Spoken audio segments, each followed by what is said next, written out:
vas proclamer maintenant ta victoire. Tu proclameras que l'Éternel marche avec toi.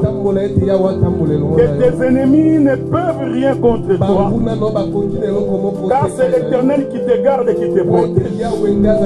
La Bible dit que celui qui garde Israël, il ne dort ni ne sommeille. Je ne connais pas ton problème. Je ne connais pas la difficulté qui est dans ta vie. Je ne sais pas ce qui t'empêche d'avancer. Mais je suis rassuré d'une chose. L'Éternel avait dit aux enfants d'Israël, marchez seulement. Je voudrais que tu proclames la victoire. Ces problèmes qui a trop duré, l'Éternel est capable de les résoudre aujourd'hui. La maladie qui a trop duré, l'Éternel est capable d'ouvrir les portes. Ces dossiers qui traînent à l'immigration, Dieu est capable de mettre sa main. Prions dans le nom du Seigneur. Éternel Dieu de toute gloire. La Bible dit que quand tu dis, la chose s'accomplit. Quand tu fermes, personne ne peut ouvrir. Quand tu ouvres, personne ne peut fermer. Nous voulons proclamer ta souveraineté dans cette assemblée aujourd'hui. Nous voulons proclamer, Seigneur, que tu es la réponse à nos questions. Nous proclamons dans cette assemblée que tu es la solution à nos problèmes. Par le nom de Jésus, par le nom de Jésus, par le nom de Jésus, par le nom de Jésus, par le nom de Jésus, que ces dossiers qui étaient bloqués, que cela s'ouvre maintenant, que cela s'ouvre maintenant, par le nom de Jésus, par le nom de Jésus, par le nom de Jésus, je proclame que tu es Dieu, que tous ceux qui avaient des bandes noires, les yeux aveuglés, je proclame le recouvrement de la vue. Que tout tombe maintenant par le nom de Jésus. Que tout tombe maintenant par le nom de Jésus. Nous proclamons ta Seigneurie. Tout esprit de blocage qui empêche tes enfants de marcher, qui les empêche d'avancer, nous anéantissons cela. Par le nom de Jésus. Par le nom de Jésus. Par le nom de Jésus. Par le nom de Jésus. Toute puissance de l'ennemi, nous voulons te rendre nul et sans effet. Par le nom de celui qui existe par lui-même. Par le nom de Jésus. Par le nom de Jésus. Nous proclamons que tu es Dieu. Nous disons que tu es Seigneur. Et que tu fais des choses incomparables. C'est que tu fais paix. Étonne le Fils des hommes. Voilà pourquoi, au moment où nous sommes en train de prier, je voudrais que les ciels s'ouvrent maintenant. Et que ta bénédiction se répande sur la vie de mon frère, sur la vie de ma soeur. Que ces choses s'accomplissent maintenant. Nous menaçons les esprits de blocage, les esprits de sorcellerie, tout esprit de haine qui peut empêcher tes enfants d'avancer. Par le nom de Jésus, par le nom de Jésus, par le nom de Jésus, par le nom de Jésus. Nous proclamons que tu es Dieu. Il n'y a point de Dieu comme toi. D'éternité en éternité, tu es Dieu. Dans les cieux, tu es Dieu. Sur la terre, tu es Dieu. Dans les séjours de mort, tu es Dieu. Tu es celui qui existe par toi-même. Tu es le Dieu qui a fait le soleil, la lune et les étoiles. Tu les as suspendus. Et cela ne tombe pas sur la terre. Qui est comme toi, Shiloh? Qui peut faire des choses comme toi? C'est toi qui as mis la limite des eaux afin que la terre ne soit pas engloutie. Voilà pourquoi je proclame maintenant que la mer ne puisse pas engloutir mon frère, que la mer n'engloutisse pas ma soeur, parce que c'est toi qui as mis les limites entre ceux qui te servent et ceux qui ne te servent pas. Quand la mer voulait entrer dans la barque, la Bible dit que tu t'es levé et tu as ordonné à la mer de ne pas pénétrer dans la barque. Je te prie maintenant, Seigneur, que la mer n'entre n'entre pas dans la maison de mon frère. Que la mer n'entre pas dans la maison de ma soeur. Je les interdis d'entrer par le nom de Jésus. Parce que tu es notre Dieu et tu es notre victoire. Que la gloire te soit rendue par Jésus, notre Seigneur et notre Sauveur. Et il mérite l'acclamation. Il est le Dieu qui mérite l'acclamation. Nul n'est comme lui. Et nul ne peut faire des choses comme lui. Amen, amen. Nous pouvons nous asseoir. Que le Seigneur vous bénisse.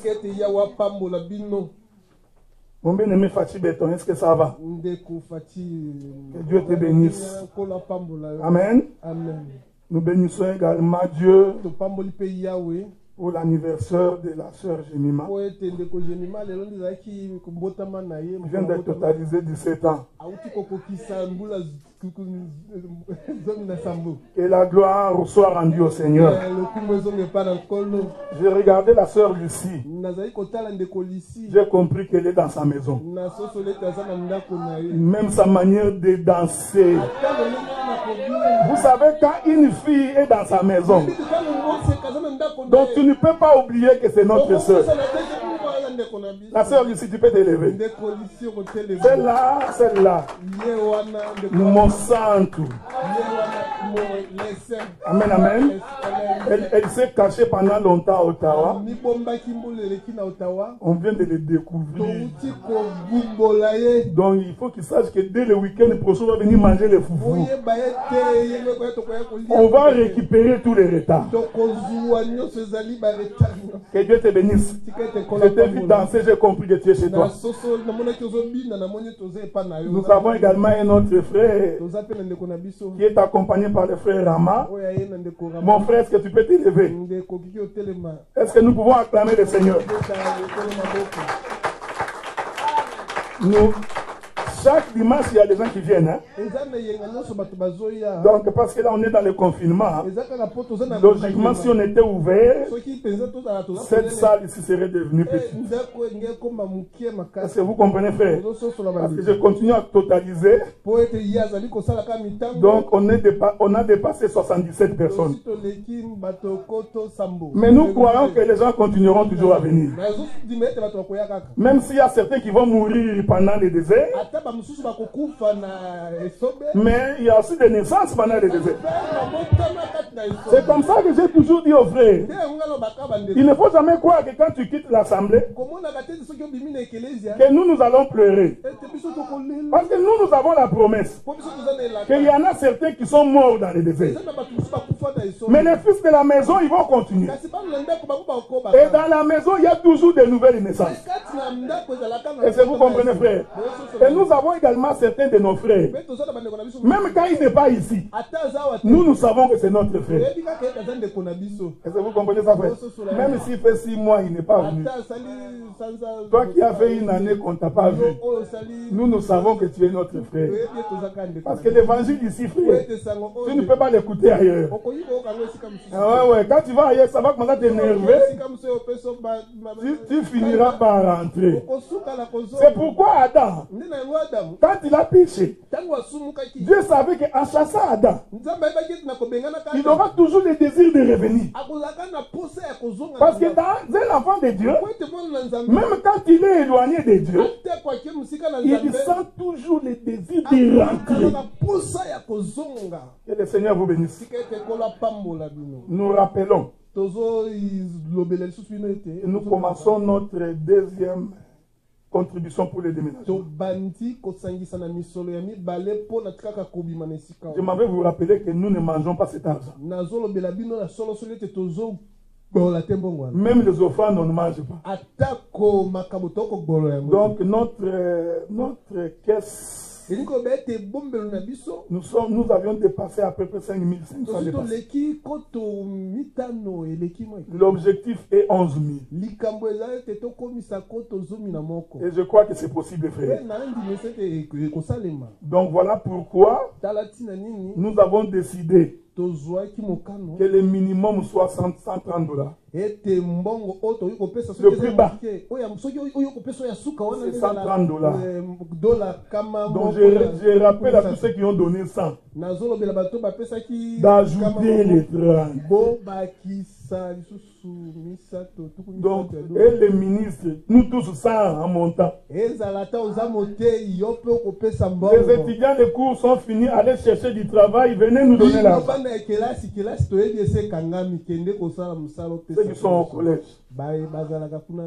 Nous avons trouvé une très bonne salle ici à Gatineau. Nous attendons tout simplement qu'on nous donne les prix. Une fois qu'on nous aura donné les prix, nous vous communiquerons et nous jugerons de l'opportunité de la salle. Mais c'est une très bonne salle qui peut contenir plus de 150. Parce que je vous avais dit, selon la prophétie proclamatoire du serviteur de Dieu Obed.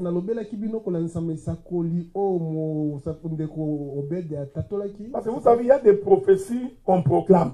Qui n'est pas une prophétie du genre Dieu m'a dit. Donc je peux déclarer une parole pour qu'elle s'accomplisse. Et le bien-aimé avait dit, nous ne pouvons pas terminer 2022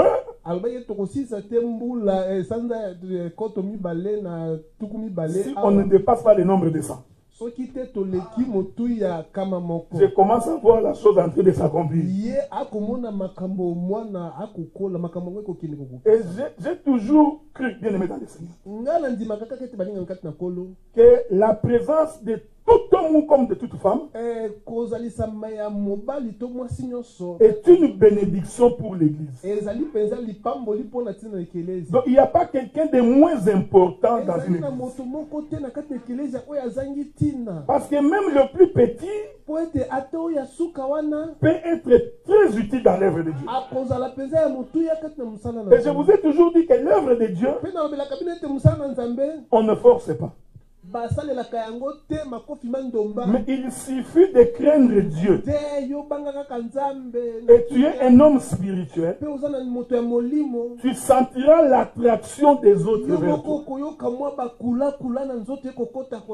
Je crois que depuis que le frère Obed est arrivé, j'ai vu un engouement de tous les jeunes frères et de tous les jeunes sœurs. Donc j'ai compris pourquoi. Donc c'est pourquoi nous bénissons le Seigneur. Cela ne veut pas dire que nous on n'a rien fait, quoi. Mais nous reconnaissons que sa présence nous a aidés. Amen, amen. La Bible dit qu'on te mesurera de la même manière que tu mesures les autres. C'est pourquoi Paul dit ceci. Dieu a disposé les membres du corps de telle sorte que les plus petits, non, le plus délicat, soit le plus important. Je voudrais donner un exemple. Tu vois l'œil, c'est délicat. C'est aussi petit. Mais il est plus important que la jambe. C'est ce que Paul dit. Et il a fait en sorte que les membres les plus faibles soient entourés par le plus fort. C'est pourquoi nous avons toujours dit dans l'église, si tu vois ton frère dans la faiblesse, et que toi tu crois être fort, au lieu de les critiquer, va les soutenir pour que vous marchiez ensemble. Amen, amen. Amen. Et ce que j'aime également, c'est parce que mon frère, il entend. C'est quelqu'un qui, quand tu donnes le conseil, il écoute. Il n'est pas dans les justifications comme Adam. Parce qu'Adam, il aime tout justifier. Dieu, ce n'est pas moi, tu vois, moi. Et j'aime sa manière de présenter. Jusque-là, je n'ai pas encore commencé la prédication. Donc, n'allez pas dire que pendant qu'il prêchait, il parlait d'Obed. Non, je n'ai pas encore commencé. Hier, une question nous a été posée. J'ai toujours dit que vous qui refusez le partage, vous ne pouvez pas avancer dans l'œuvre de Dieu. Le partage augmente la connaissance. Il n'y a que dans l'église catholique où le prêtre peut prêcher et puis dire Amen. Même si vous ne croyez pas, vous dites Amen. Dans l'assemblée de saints, ce n'est pas le cas. C'est pourquoi si tu es habitué chez les cathos et tu es sorti dans des églises des cathos, tu auras des difficultés ici quand on va commencer à te poser des questions. Même Moïse comprenait ces choses. Il dit, mais je vais aller pour l'Éphésos. Mais s'il me pose la question, qu'est-ce que je leur dirai? C'est pourquoi tu vois un juif, frère. Quand Jésus prêchait, il savait que les juifs allaient poser des questions. Et les juifs, dès qu'ils ne comprenaient pas, tu sais pourquoi? Parce que la vie dépend de ce que tu entends. Ta connaissance est en fonction de ce que tu entends. C'est pourquoi, quand nous mettons le partage, c'est le moment de venir dire ce que tu penses des Écritures. C'est très important. On nous avait posé une question hier. Est-ce qu'on peut guérir quelqu'un en faisant sortir des animaux dans son corps? J'ai répondu hier que non, ça il faut être un magicien. J'étais très sûr de moi. J'ai bien parlé. Quand nous sommes rentrés à la maison, Obed m'a appelé. Il dit, bon, ce que tu dis est vrai, mais il faut aussi prendre une autre part. Il dit, il y a beaucoup de gens qui n'ont jamais participé à des prières de délivrance. Donc il ne parlait pas de ce qu'on voit les gens faire. Il dit, nous allons dans une prière de délivrance. On prie pour un sorcier et le sorcier vomit des choses. Il dit, nous ne sommes pas partis pour le faire vomir. Tu vois la différence, hein? Donc ils ne sont pas partis pour faire vomir quelqu'un. Non, non, ils sont partis prier l'Éternel.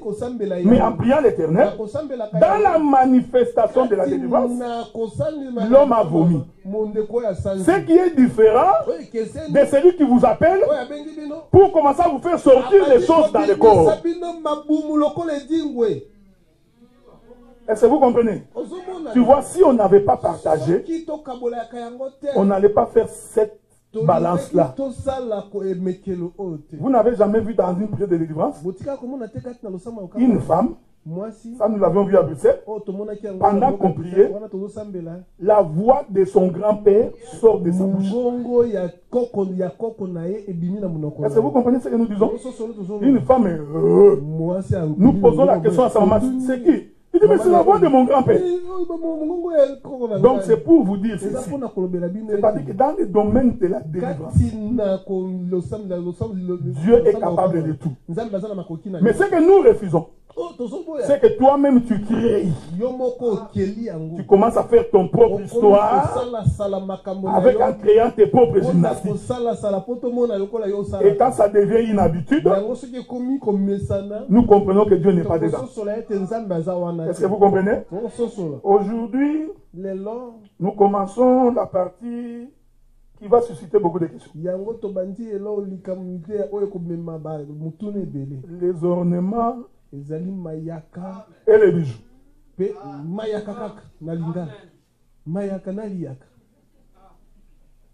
Voici ce que je vais vous demander. Ne va pas conclure ma prédication. Moi je parle, je n'ai pas encore fini. Toi tu as déjà conclu. Non, ce n'est pas toi le prédicateur. Je l'ai dit également pour tous ceux qui nous suivent en ligne. Ne conclue pas ma prédication. Donc c'est moi qui prêche. Je sais où on va aller. Donc ne viens pas dire, non, il a dit. Non, attends quand je vais conclure. Vous savez, quand vous partez dans un partage, il faut d'abord avoir la connaissance.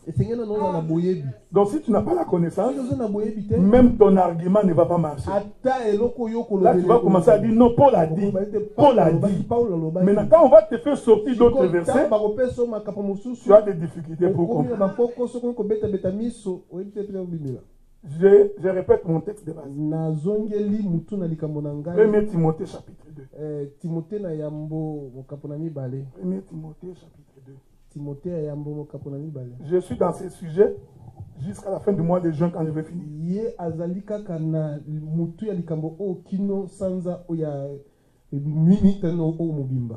2 Timothée chapitre 2. Non, 1 Timothée. 1 Timothée chapitre 2. Commence-moi par le verset 9 jusqu'au verset 10. 1 Timothée chapitre 2. Oui. Verset 10. 9. Verset 9. Jusqu'à 10. Que je lis au nom de Jésus. Je veux aussi que les femmes, vêtues d'une manière décente, avec pudeur et modestie, ne se partent ni de tresses, ni d'or, ni de perles, ni d'habits somptueux, mais qu'elles se partent de bonnes œuvres, comme il convient à des femmes qui font profession de servir Dieu. Que le Seigneur vous bénisse. Beaucoup plus l'explication de l'écriture. Je vous demande de me suivre avec beaucoup d'attention. Parce que je ne voudrais pas que tu te fâches. Paul dit, je veux que les femmes vêtues d'une manière décente, pudeur et modestie. J'ai déjà expliqué tout ça. La pudeur, la décence et la modestie. Virgule. L'écriture continue. Ne sépare ni détresse. Voilà. Vraiment, je veux que tu dises vraiment ce qui est écrit. Ni d'or. Je veux que vous souligniez. Ne va pas dire que c'est écrit Mayaka. La Bible dit l'or. Je continue. Ni de perles. Perles? Non. Maintenant, voici la différence. Le lingala est très pauvre. En français, quand on dit perle, cela veut dire une pièce rare. Donc quelque chose de cher. Est-ce que vous me suivez, frère? C'est important ce que j'ai dit. C'est comme ça qu'on doit comprendre les Écritures. Donc quand on parle de perles, c'est quelque chose de rare, de cher. Donc quelque chose que tu as acheté à Dollarama à $1, ce n'est pas une perle. Donc perle, c'est ce qui est cher à quelqu'un. Je voudrais essayer de faire comprendre cette notion très bien. Quand on parle de perles, c'est aussi quelque chose qui a beaucoup de valeur à tes yeux. Donc tu es tellement attaché parce que c'est une perle. C'est pourquoi beaucoup de gens disent, ma femme est une perle. Est-ce que vous comprenez ce que nous disons? C'est ce qui lui est cher. La Bible continue et dit ni d'habits somptueux. Talo. Frère, c'est important. d'abord le texte. Il ne parle pas de tout habit. Il précise que l'habit somptueux. Maintenant, quand on cite les choses que les femmes doivent mettre, on interdit à la femme de faire des tresses. Premièrement, de se vêtir d'or et de perles. Nous, dans cet évangile, nous avons d'abord le respect du songe.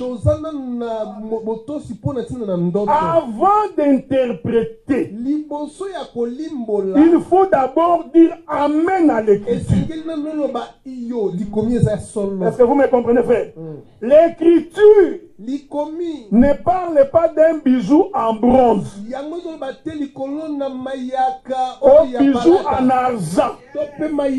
Respectons d'abord d'or, somptueux et perles. Si vous prenez ces versets ici, vous allez voir que ces versets ici est en mariage avec la notion de la pudeur, modestie et la décence. Je ne sais pas si vous me suivez. Parce que quand on interdit de porter l'or, c'est parce qu'on voudrait te demander d'être modeste. Je vais arriver là-bas, ne vous en faites pas. Parce que l'or, c'était le signe de la richesse. C'est très important. Les perles, c'est aussi le signe de la richesse. Les habits somptueux, c'est aussi le signe de la richesse. Voilà pourquoi ces deux versets sont collés. On demande à la femme d'être décente, pudeur et modeste. Maintenant, cet évangile que nous confessons est un oiseau. Et il a 2 ailes. Avant de comprendre ces choses, aujourd'hui nous allons répondre à la première. En Israël, les femmes portaient-elles des bijoux? Oui ou non? C'est ce que nous allons dire aujourd'hui. Je t'interdis d'aller conclure. Non, c'est moi qui prêche. Parce que je sais qu'il y a beaucoup de talibans. Vous êtes là pour chercher à couper ce que j'ai dit et d'aller voir vos pères. Écoutez ce que je vais vous dire, frère. Paul dit ceci. Quand j'ai reçu le ministère, je n'ai pas eu besoin que Pierre qu'il me dise quoi faire. Ce que nous faisons, c'est ce que l'Écriture. Je voudrais que les gens m'écoutent très bien. J'ai été élevé dans une église. J'ai mes pères qui m'ont prêché l'évangile qui sont nombreux. Mais quand nous prêchons l'évangile, frère, nous ne prêchons pas pour faire plaisir à quelqu'un. Et nous ne prêchons pas parce que tel avait dit. Non. Il faut prêcher en regardant les choses. Mais écoutez, frère, même si nous avons des divergences, mais nous allons rester frères. Personne ne peut nous enlever l'étiquette d'un saint. Parce que cela nous a été donné par Dieu. Est-ce que vous me suivez, frère? Donc je vais pendant les 2 mois ici. Je vais aller dans les détails. Si vous avez des questions, écrivez. Mais je rappelle d'abord le respect du texte. Les textes interdits de l'or. J'ai dit interdit vraiment. Je n'ai pas interprété, j'ai dit interdit. Perle. C'est simple, va taper perle sur Google. Tu auras d'abord la définition comme ça de perle. Et les habits somptueux. Est-ce que vous comprenez? Il faut retenir ça. Donc, il ne faut pas, quand tu commences, ne viens pas nous dire Dieu a interdit les boucles d'oreilles en bronze. Tu n'as pas d'écriture. L'écriture que nous avons ne parle pas de ça. Oh, il faut refuser des fois de réfléchir. C'est pourquoi nous sommes contre les gens qui disent, oh, tu vois, certains ont dit. Oh non, moi j'ai vu un grand pasteur. Mais il a dit ça. Ça ne nous intimide pas. Le problème c'est qu'est-ce que la Bible dit. Maintenant, nous allons dans le verset 10, la Bible dit qu'elle sépare des bonnes œuvres. Comme convient à des femmes qui font profession de servir Dieu. Je voudrais que vous reteniez cette écriture. Parce que l'apôtre Pierre va répéter ça. Et Pierre va dire, comme les femmes sages jadis. Ah, parce qu'il faut que nous allons découvrir quelles sont ces sages femmes jadis. Parce que l'évangile éternel que nous confessons, nous expliquons le pourquoi. Mais il faut encore que nous trouvions où est-ce que nous avons ramassé le verset. Donc, quand Pierre parle des femmes sages de l'époque, il faut que nous allions voir qu'est-ce que Pierre voyait. Nous prenons le livre de Genèse. Livre de Genèse. Genèse chapitre 24. Dis-moi le verset 22.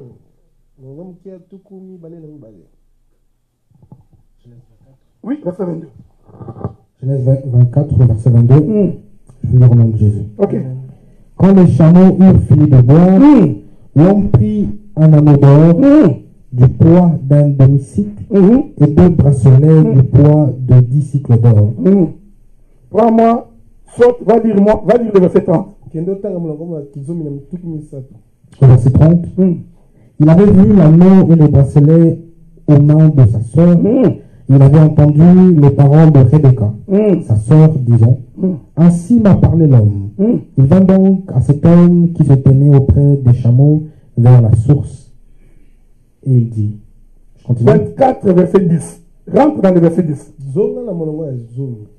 24, verset 10. Le serviteur prit 10 chameaux parmi les chameaux de son seigneur, et il partit en ayant à sa disposition tous les biens de son seigneur. Il se leva et alla en Mésopotamie à la ville de Nachor. Que le Seigneur te bénisse, mon frère. Amen, amen. Nous sommes allés visiter notre père Abraham. Abraham, il regarde son fils. Il trouve que son fils est arrivé à l'âge de se marier.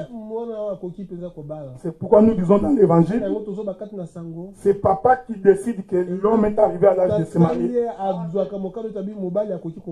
Donc quand je te dis que tu n'es pas prêt, tu n'es pas prêt. Donc c'est papa qui regarde. Il dit, ah, mon fils est arrivé à l'âge de marier.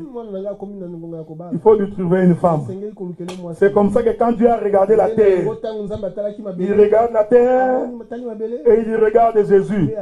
Il trouve que Jésus était à l'âge de se marier. Est-ce que vous comprenez ça, frère? Il regarde Jésus. Il dit, tu es arrivé à l'âge de te marier. Je vais t'envoyer maintenant dans le monde pour aller trouver une femme. C'est pour cette raison, même quand Dieu regardait Adam, Il regarde Adam. Il dit, je trouve qu'il n'est pas bon que tu sois seul. C'est lui qui a trouvé qu'il n'était pas bon. C'était Dieu. Ce n'est pas qu'Adam qui a dit, non, Dieu, je vais me marier. Non, non, c'est Dieu lui-même. Il regarde Adam, il dit, tu es à l'âge de te marier. Est-ce que vous comprenez ce que nous disons, frère? Donc quand je dis que c'est le père qui prend la décision de l'âge pour son enfant de se marier, je ne parle pas de toi. Est-ce que tu comprends ça, frère? Je ne parle pas de toi. Si toi tu trouves que tu veux te marier, c'est que tu as tes moyens, eh bien nous allons t'accompagner. Mais ici nous parlons des choses prophétiques. Donc ne viens pas récupérer l'écriture pour commencer à empêcher les frères de se marier, parce que toi tu as les regards sur la sœur. Nous avons des prédicateurs comme ça, des bandits. Ces prédicateurs-là, ils sortent avec cette sœur en cachette. Maintenant, quand un frère vient le voir, prédicateur, j'ai jeté les regards sur la sœur Eliane. Comme c'est lui qui sort avec Eliane, il commence des cérémonies. Mon frère, tu n'es pas encore. Cette sœur-là n'est pas vraiment encore convertie. Elle va te donner beaucoup de difficultés. Un menteur. Un menteur. J'ai dit, quand un frère veut se marier, ce n'est pas moi le pasteur qui veut décider. Non, tu viens nous informer. Mais nous allons te poser certaines questions tout simplement, pour nous rassurer que tu es prêt pour entrer dans le mariage. C'est comme ça que beaucoup de prédicateurs ont détruit le mariage d'autrui. Des bandits que je n'aime pas entendre. Ce n'est pas nous qui t'avions dit de te marier très mal. Donc tu t'es mal marié, maintenant tu n'aimes plus ta femme, tu commences à jeter les regards sur les sœurs. Un bandit. Qui t'a dit d'épouser cette femme? C'est pourquoi je vous avais dit, frère, il faut épouser la femme que tu aimes. Sans quoi les sœurs vont devenir les troupeaux de ton pâturage. Nous avons des pasteurs comme ça, surtout maintenant qui mettent les chaises devant avec sa paire de lunettes, comme le frère John Laure. Maintenant, comme également vous, les offrandes se donnent devant et les pasteurs sont de ce côté. Donc lui, pendant qu'il regarde comme ça, il est en train de regarder les sœurs. Et dans son cœur, il s'est dit, l'an prochain, à la même époque, je vous ferai cette brebis. Frère, quand un pasteur te fait des avances, il faut les dénoncer. Je parle aux sœurs, même vous tous qui m'écoutez en ligne, dès qu'un prédicateur commence seulement, comment ça je te trouve jolie. Là tu regardes d'abord, attends. Vous savez, Dieu est bon. Quand tu veux draguer une femme, dès que tu t'approches, Dieu leur a donné un sixième sens. Elle sait que tu vas dire. Là tu deviens gentil. Ma soeur, tu veux aller avec Petit Food? Je vais t'amener faire des courses. Je vais même prendre tes bébés. L'homme est devenu gentil. Ce n'est pas gratuit. Un frère ne fait jamais quelque chose de gratuit. Si tu sens l'empressement, il a un dossier. Oh, mon frère, ma soeur, tu vas déménager? Non, appelle-moi. Depuis que toi tu es devenu une compagnie de déménagement.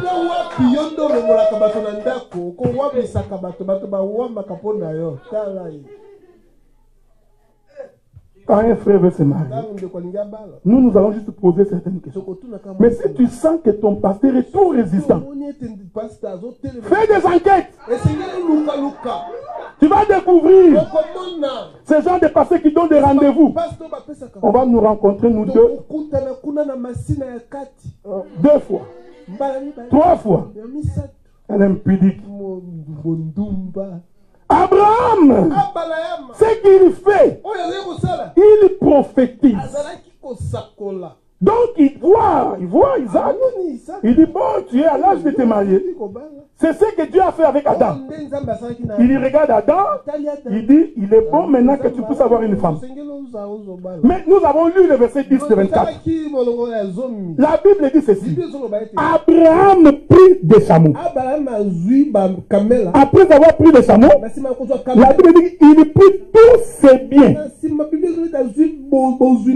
Il donna à son serviteur. Donc le serviteur, quand tu lis ta Bible, il faut bien lire. Tu auras l'impression que le serviteur est parti avec tout. Parce que la Bible dit qu'il donna tous ses biens, tout. Donc en d'autres termes, la maison d'Abraham était restée vide. Mais je vous dis frère, techniquement, la maison n'était pas restée vide. Parce qu'Abraham a continué à vivre. Il continue à manger. Mais pourquoi la Bible dit tout donner? Donc nous comprenons pourquoi Jésus avait dit, Père, tout ce que tu m'as donné, je l'ai fait connaître. Est-ce que vous comprenez? Cela veut dire que pour comprendre le Père, pour comprendre les biens du Père, il faut consulter le Fils. C'est le Fils qui a tout. Maintenant, les serviteurs se déplacent. C'est le verset que nous avons lu avec vous. Les serviteurs se déplacent. Ils croisent Rebecca dans un puits. Écoutez ce que la Bible dit. Je saute les chameaux parce que c'est pas ce qui m'intéresse. La Bible dit qu'il mit les bracelets et l'anneau en or dans les bras de Rebecca. Frère, on se met d'accord. Hein? Ici, il faut d'abord respecter l'écriture. Donc cela veut dire que dans la maison d'Abraham, il y avait de l'or. Parce que le serviteur, il a pris ça. Vous voyez, Genèse chapitre 24, verset 10. Ne donne pas les détails. Ça dit tout simplement les biens. Mais quand il commence à donner là-bas, c'est comme ça que nous comprenons les biens. Est-ce que vous comprenez? Donc le serviteur était sorti avec les bracelets et l'anneau en or. Il arrive chez Rebecca. Il est mis. Je t'interdis de conclure. Ne va pas faire un séminaire après moi. Ne va pas. Là, toi, tu conclus. Ah! Donc, tu avais dit, on peut faire porter les bracelets. Non, je veux d'abord dire que dans la maison d'Abraham, on portait. Il faut reconnaître d'abord qu'on portait. Parce que ce sont ces choses qui vont nous permettre de comprendre 1 Timothée chapitre 2. La femme mère arrive chez eux à la maison. La première chose que ses parents ont vu, les bracelets et les... Donc, il ne faut jamais prêcher que les bracelets en or, l'anneau en or, est un péché. Ça n'existe pas. Si tu as une écriture qui dit que porter les bracelets et mettre l'anneau est un péché, je vais me repentir. Est-ce que vous me suivez, frère? Vous savez, il y a des gens qui envoient les gens en enfer pour des choses qu'il ne faut pas les envoyer en enfer. Non, non, il va t'envoyer en enfer. Il dit non, ma soeur, tu as porté boucle d'oreilles des Chinois, des dollars. Lui, il te dit, ma soeur, tu vas aller en enfer. Mais sa montre est en or.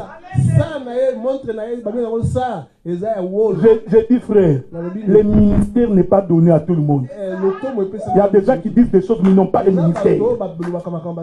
Pendant qu'il parle là, son bouton manchette est en or. Mais il regarde une seule. Il dit, puisque tu as mis ces boucles là, tu vas aller en enfer. J'ai cherché le verset qui envoie les gens en enfer parce qu'ils ont porté un boucle d'oreille. Il ne finit pas là. Il prend sa paire de lunettes. La monture de sa paire de lunettes est en or. Respectons d'abord le texte. Tu prêches très mal. L'or n'a jamais été un péché. Je vous ai dit que nous allons faire une marche, frère, dans les Écritures. Nous ferons une très bonne marche. Comment l'or est devenu un péché? La Bible dit que dans le jardin d'Éden, un fleuve sortait. Et ces fleuves étaient séparés en 4 bras. Il y avait un bras qu'on appelait le pays d'Avila. La Bible dit que c'était le pays de l'or. Donc ne viens pas prêcher que l'or était un péché. Non. Non, frère. Ça c'est vraiment mal prêcher l'écriture. Nous marcherons calmement. Personne ne va échapper. Ensuite, vous comprendrez l'esprit de ce que Paul disait dans 1 Timothée chapitre 2. Vous allez comprendre ça, frère. La Bible dit, les enfants d'Israël sortirent de l'Égypte, qui était la délivrance. Dieu ordonne aux enfants d'Israël de dépouiller les Égyptiens. Lisez votre Bible. Ils ne sont pas allés dépouiller les Madesses. Ils ne sont pas allés demander, non, j'avais vu une chèvre derrière ta cour. Donc non, ils ont dépouillé l'Égypte des bijoux. Tout ce qui était en or. J'aime ça. Non, quand on dit Mayaka, des fois c'est un peu des autres. Donc ils ont dépouillé l'Égypte de tout ce qui était or. Je suis en train de répéter ce verset pour que d'abord que tu enlèves que l'or était péché. Ils sortent avec. Je t'informe qu'ils ont porté. Je vais te donner l'écriture. Quand ils ont pris, Israël a mis. Ils ont mis les bijoux, les chaînettes. Ils sont sortis. Maintenant, quand ils arrivent à la montagne, quand Dieu, il veut faire le tabernacle, il dit à Moïse, tu diras aux enfants d'Israël d'apporter une offrande volontaire. Mais quand on a fait le tabernacle, l'arche était en or. Donc les enfants d'Israël ont pris l'or qu'ils portaient, ils donnèrent pour faire l'arche. Je te l'ai dit pour que tu ne dises pas que l'or est un péché. Nous avons eu des frères mal intentionnés. Il vient dans l'église, il voit une soeur bien habillée, avec des bijoux en or. Son cœur est envieux. Le crosso est l'équipe. Maintenant, il prend 1 Timothée chapitre 2. La femme ne peut pas mettre de l'or. Il dit ça là, il faut donner. Frère, mais quel voleur. Donc, sœur, ça là, il faut donner. S'aimer pour l'œuvre de Dieu. La sœur aussi, dans toute sa naïveté, il allait. Mais pourquoi tu n'as pas dit à la sœur? Enlève, va garder chez toi à la maison. Mais tu dis, enlève, me donne ici. Les pasteurs récupèrent les bijoux. Demain à 10h, on le voit à Koweït. Il est devenu chailleur.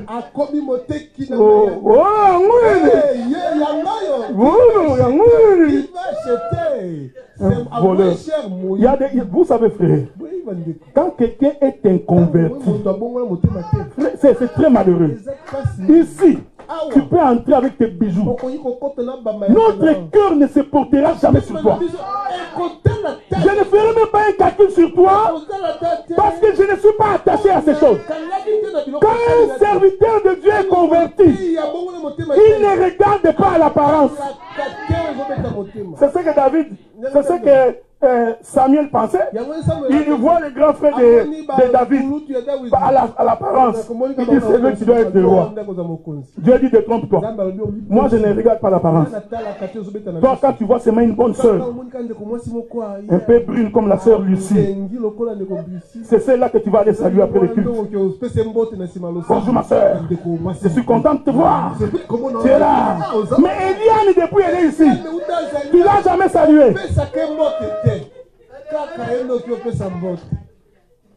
Parce que tu penses qu'on va trouver $1000 là-bas. Mais tu seras étonné des fois la scène n'a même pas un rond. Il faut respecter l'évangile. Je vous avais dit frère, un inconverti, il ne sert à rien. Parce que son cœur est tout le temps tourné vers le mal. Même s'il force, tant qu'on est inconverti frère, on peut crier comme on crie, ça ne change rien. Les enfants d'Israël prirent les bijoux. Ils donnaient pour faire l'arche. Mais je vous dis frère, vous savez que Dieu a fait cette demande-là après le veau d'or. Parce que l'arche a été construite après le veau d'or. Donc quand Israël a voulu pécher, ils ont pris toujours les mêmes bijoux. Ils ont donné à Aaron.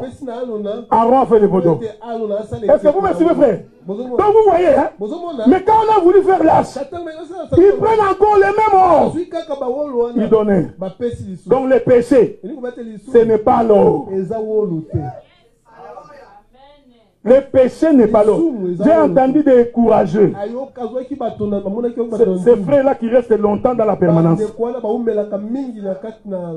Bien-aimés dans le Seigneur, l'or est un péché. Tu n'avais pas dit dans la Bible. Quand ils ont voulu faire le veau d'or, ils ont pris de l'or qu'ils avaient. Ils ont fait le veau d'or. Or, le veau d'or, c'est une fausse adoration. Tu vois, un raccourci. Raccourci. Là, tout le monde est emballé, oui. Mais il y a encore une autre écriture qui dit, lorsqu'ils ont voulu faire l'arche, mais ils ont encore pris les mêmes or, ils ont donné non. Je vous avais dit, quand vous lisez votre Bible, faites attention. Le jour où Israël a péché, en faisant les veaux d'or, parce que nous disons que dans la prophétie, les veaux d'or n'étaient pas un péché. Dans la prophétie, c'est dans la doctrine marche que ça apparaît comme un péché. Ce n'est pas Aaron qui avait demandé d'être à côté de Moïse. C'est Dieu qui a décidé. Et Aaron, toi, tu te mettras à côté de Moïse. Dieu n'est pas fou. Il connaissait la fin de la chose à son commencement. Dieu savait que Moïse monterait sur la montagne. Aaron restera. Et il savait que le peuple allait venir demander. Pourquoi le peuple est venu demander à Aaron? Mais parce qu'ils avaient le témoignage qu'Aaron, il était pire Moïse. C'est toi qui connais bien Moïse. Vous avez marché ensemble. Les miracles qu'on a vus. Donc toi, tu connais. Fais-nous un veau.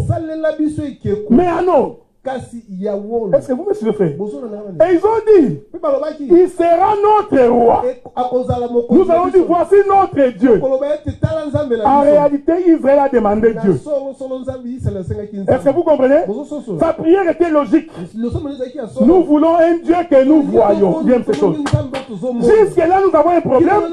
Nous ne voyons pas ce Dieu. Ce que nous voulons, nous voulons un Dieu que nous voyons. I love this one. Oh! Voir Dieu! C'est que Dieu doit porter un corps. Parce que s'il ne porte pas un corps, l'homme ne peut pas voir Dieu. Donc la prière d'Israël, c'était que Dieu Dieu s'efface encore pour que nous le voyions au milieu de nous. Oh, le jour où Jésus est né, Esaïe avait prophétisé. On l'appellera admirable, conseiller, Père éternel. Son nom c'est Emmanuel, qui veut dire Dieu parmi nous. Dans Israël, sa prière là, de demander un veau prophétiquement. C'était la création d'Adam. Ça, tu n'as pas encore vu. Vous savez, frère, quand Dieu est sorti de l'éternité, il était invisible. Personne ne pouvait le voir. Mais le problème de Dieu, il avait déjà créé les animaux, les oiseaux. J'aime l'évangile éternel, frère. Nous disons les oiseaux, les animaux. C'est Israël. Maintenant, il faut que Dieu descende. Parce qu'Israël est déjà en bas. Alors Dieu regarde. Comment je descendrai pour habiter au milieu des animaux? Il s'est fait encore qu'on appelle Adam. Adam, c'était le corps dans lequel Dieu est venu habiter. Est-ce que vous me suivez, frère? Non, laissez-moi avancer. C'est-à-dire quoi? Adam, c'était le vaudou. Ça là. Ça va te demander beaucoup de choses. Adam, c'était le corps qui a permis à Dieu, en soufflant, d'entrer dans un corps et de marcher parmi les animaux. C'est ce qu'Israël disait. Nous voulons un Dieu qui soit ici au milieu de nous. Donc Adam, c'est Emmanuel. C'était Dieu parmi les peuples. Est-ce que vous suivez ça, frère? Mais regarde ce que Aaron fait. Oh, selon la vision prophétique, le roi est un lion. Est-ce que vous me suivez? Le roi, c'est un lion. Oh, ce qui typifie la royauté, c'est l'or. Je vais aller doucement, frère. Je vais doucement. Vous savez, je vais finir bientôt. Je ne cours pas. Vous savez, quand le fleuve est sorti du jardin, il se divise en 4 bras. Je voudrais que nous puissions lire cette écriture-là. Trouvez-moi cette écriture-là. Il y a une écriture dans Genèse qui dit le pays d'Avila.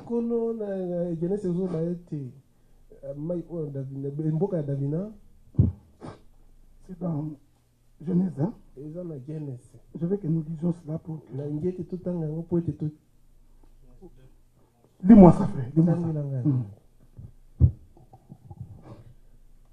Genèse 2, le verset 11.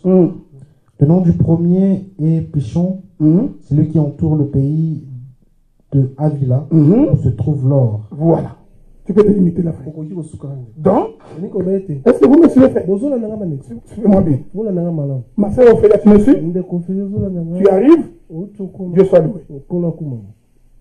Pour que tu n'ailles nulle part ailleurs. Parce que quand tu vas aller, tu vas fuir. Tu vas trouver qu'ils perdent leur temps. Le fleuve est sorti. Il se subdivise en 4 bras. Donc, un seul fleuve. 4 bras. C'est comme ça que nous expliquons les femmes de Jacob. Les femmes. Jacob était lui-même, mais il avait 4 femmes. Léa, Rachel, Zilpa et Bila. En d'autres termes, Jacob qui est la sémence, il s'est déversé dans ces 4 femmes. Est-ce que vous me suivez? Donc le fleuve est sorti, il se subdivise en 4 bras. La Bible dit qu'un des bras, c'est le pays d'Avila, c'est le pays de l'or. Or, la royauté se comprend par l'or. Où est-ce que j'ai trouvé l'écriture? Quand Jésus est né, les mages vont faire un déplacement pour adorer le roi. C'est ce qu'Hérode a dit. Allez-y trouver où se trouve le fils. Adorez-les. Informez-moi. J'irai aussi pour l'adorer. Mais quand ils sont venus pour adorer, regardez la manière dont ils ont adoré. La Bible dit ils donnèrent de l'or, des aromates et de l'encens. Donc la royauté est symbolisée par l'or. Donc quand on voit l'or, nous voyons la divinité. Dieu dans toute sa gloire. Il faut que je vous enrichisse, frère. Quand vous voyez la lumière, le premier jour de la création, aujourd'hui si je vous pose la question, où est la lumière? Personne ne sait. Où est la lumière? Certainement, si Nephtali veut me répondre, il va me montrer la lampe. Non, la lampe est la source de la lumière. Mais la lumière, où est-ce qu'elle est? Voilà pourquoi, frère, quand la Bible dit qu'au commencement était la lumière, cette chose-là qu'on appelle la lumière, tu ne peux pas les saisir. C'est immatériel. Il est où?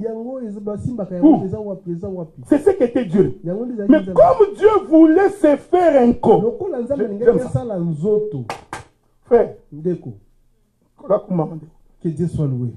Le peuple a demandé les veaux. Donc, est-ce que vous me suivez, frère? Or, le quatrième jour, Dieu prend la lumière, qui est lui-même, il est fait entrer dans un corps qu'on appelle le soleil. Est-ce que vous me suivez, frère? C'est pourquoi Matthieu dit, il est le soleil de la justice. En réalité, qu'est-ce que c'est le soleil? C'est le corps de la lumière. Est-ce que vous voyez? Oh, le soleil, il a la couleur de l'or. Est-ce que vous me suivez, frère? Non, il faut suivre bien. J'explique les veaux. Pour que tu arrêtes de dire que l'or était péché. Quand tu regardes le soleil a la couleur de l'or. Les gens qui ont été à Kilomètre, quand tu prends l'or, il est sale. Pour que tu vois la pureté de l'eau, il faut le faire traverser dans le feu. Quand il passe dans le feu, il prend la couleur du feu. Est-ce que vous voyez? Donc quand nous disons que l'Éternel est un feu dévorant, les gens pensent que c'est un feu qui vient manger les gens. Non, c'est-à-dire ça symbolise la royauté. C'est pourquoi quand Saoul s'est promené sur le chemin de Damas, alors qu'il était en plein jour, il a encore vu une autre lumière qu'il a frappé, il est tombé avec. Donc l'or a toujours cette caractéristique proche de la couleur du soleil. C'est pourquoi Moïse, le verset quand il se marie, mon frère, tu sais que quand le verset s'est marié, je me sens bien. Je vois le verset en train de s'aligner. Donc je voulais dire, mais je vois le verset. Parce que le Saint-Esprit souffle le verset. Moïse marchait. Dieu avait dit, à la 4e génération, le 4e jour, moi l'Éternel est Dieu, je descendrai pour délivrer son peuple. Nous arrivons à la 4e génération. Pendant que Moïse marchait, il tourne le regard. Il voit un buisson ardent, tout en feu. En fait, Moïse, il avait vu le soleil sur la terre. Le confrère. Donc, Moïse, ce qu'il avait vu, c'était le soleil sur la terre. Il se retourne. Il dit, quel est ce miracle? Quel est ce miracle? Un buisson tout en feu. C'était de l'eau. Il s'en approche. J'ai dit, ôte les souliers de tes pieds. Ne va pas enlever tes chaussures ici. Si tu ne comprends pas, attends. On va t'expliquer plus tard. Enlève les souliers de tes pieds. Ne deviens pas musulman. Avant de prier, parce que Dieu avait dit à Moïse, tu deviens Moulouba Baba. Ouais, c'est genre, quand il veut prier, il met sa robe, il prend son bâton, il enlève des chaussures. Comment ça chante? Il n'a pas compris ni le sens de la robe. Il ne comprend pas le sens de la barbe. Et même pas pourquoi le bâton. Enlève. Car la terre où tu te tiens est une terre sainte. Bon frère, je vais te poser une question. Tu penses vraiment que c'était la terre là où Moïse avait mis ses pieds, que c'était ça la terre? Parce qu'il passait là, il revenait là. Il passait sur cette terre là. Quelle est cette terre sur laquelle Moïse a mis ses pieds? C'est comme ça que tu prêches.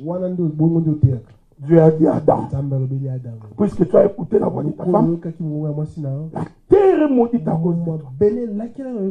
Voici maintenant ton raisonnement. Tu penses que c'est cette terre? Va à Dubaï. Tu vas voir si la terre là est maudite. Tu n'es pas allé à Dubaï. Tu auras l'impression que tu es aussi... Bon, je ne connais pas les ciels, comment ça est, mais quand tu vas à Dubaï, tu auras des vertiges. Tu vas te dire, est-ce que c'est vraiment cette terre que Dieu a maudit? Mais ici, vraiment. Quelle est cette terre que Dieu avait maudit? Mais tu as quitté le Congo, tu es venu au Canada, non? Parce que tu as trouvé que tu peux boire du lait facilement. Maintenant, si on te dit que c'est cette terre du Canada qui a été maudite, ça là, je te dis, tu as mal compris l'écriture. La terre qui a été maudite n'est pas cette terre. J'aime ça. J'adore ça. Et il dit à la femme, non, il dit à l'homme, puisque la terre est maudite à cause de toi, tu sèmeras, à la sueur de ton front tu mangeras, mais ça va te donner des épines. Tu vois, quand tu comprends les choses déjà en français, tu auras des difficultés énormes. On arrête Jésus. On va aller te crucifier. Je ne sais pas qui a eu l'idée de faire pour Jésus une couronne d'épines. Parce que Dieu avait dit, la terre te produira des épines. Parce que tu as péché. C'est-à-dire que pour que les péchés cessent, il faut aussi que les épines soient ôtées. Quelles sont ces épines? Un homme prend une couronne, il met sur la tête de Jésus. Donc pendant que Jésus passait, la terre n'avait plus des épines. Mais quelle est cette terre pour qui Jésus a porté la malédiction? Écoutez frère, l'Ésaïe regarde. Il dit, ce sont nos souffrances qu'il a fait. Ce sont de nos malédictions qui s'en est chargé. Les épines ici, ce sont les malédictions de la terre. Et la terre, c'est tout homme dans les péchés. Bon, mettons un point virgule. Parce que j'ai encore 7 semaines. Ne va pas conclure mon enseignement. D'abord, je confirme que Israël portait de l'or. Je n'ai pas encore donné beaucoup de versets. J'en ai beaucoup. Que Dieu vous bénisse.